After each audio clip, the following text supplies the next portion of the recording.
એટલે કે એના જેટલા કમ્યુનિટી સેન્ટર છે, બેડરજ, બાયડ, માલપુર, મોડાસા, શામળાજી, ધનસુરા, ભિલોડા, કોશીના, પ્રાંતિજ, તલોદ, વડાલી, હિંમતનગર, ખેડબ્રહ્મા, આ બધાના જે ગુજરાત ડાયાલિસિસ પ્રોગ્રામ હેઠળ, જીડીપી પ્રોગ્રામ હેઠળ જે ડાયાલિસિસ કરવાની જે સંસ્થાઓ હતી, જે ગુજરાત રાજ્યની સરકાર દ્વારા, ગુજરાતની હોસ્પિટલો દ્વારા કરવામાં આવતું હતું, એને ખાનગી સંસ્થાને ફાળવી.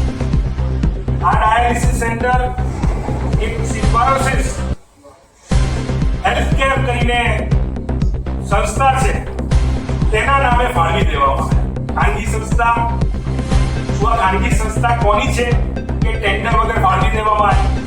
સીધે સીધો એમઓયુ ગુજરાત રાજ્યના આરોગ્ય વિભાગે આ સંસ્થા જોડે કરી અને 14 જેટલા ડાયાલિસિસ સેન્ટર, જેનું આખું ઇન્ફ્રાસ્ટ્રક્ચર ગુજરાતની જનતાના પૈસે બનેલું છે, જેને કહી શકાય કે એનું બિલ્ડિંગ ગુજરાતની જનતાના પૈસે બનેલું છે.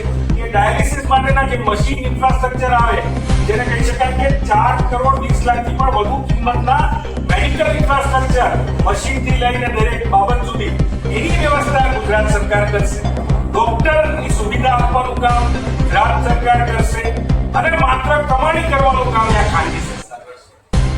મહિને 25 લાખથી પણ વધુની આવક આ સંસ્થાને ઊભી કરાવીને કરોડો રૂપિયા વર્ષ દરમિયાન કમાવી આપશે આ ગુજરાત રાજ્યનું આરોગ્ય વિભાગ. ગુજરાત રાજ્યના આરોગ્ય મંત્રીશ્રીને પૂછવું છે કે આ સિમ્બાયોસિસ હેલ્થકેર નામની સંસ્થા કોની છે કે તમે જેમાં એમઓયુ કરો છો કે એમઓયુમાં પૂરતું એડ્રેસ પણ નથી લખતા? સિમ્બાયોસિસ હેલ્થકેર ફાઉન્ડેશન નવરંગપુરા, આ ગુજરાતના લોકો એ સંસ્થાને શોધવા નવરંગપુરામાં ક્યાં ક્યાં પડે?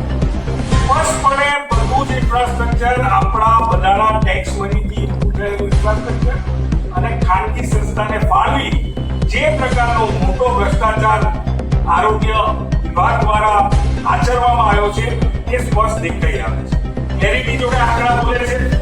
મહિને ખાનગી જે સંસ્થાઓ છે અથવા પ્રાઇવેટ હોસ્પિટલો છે અથવા તો ટ્રસ્ટ સંચાલિત હોસ્પિટલો છે, એને 2200 રૂપિયા આપવામાં આવે છે. એમાંથી 300 રૂપિયા એ જે દર્દીઓ છે એને આવન જાવન માટે આપવામાં આવે છે અને 1900 રૂપિયામાં બધું ઇન્ફ્રાસ્ટ્રક્ચર થી લઈ, ડોક્ટર થી લઈ અને બધો જ ખર્ચ ખાનગી હોસ્પિટલો અને ટ્રસ્ટ સંચાલિત હોસ્પિટલો ઉપાડતી હોય છે.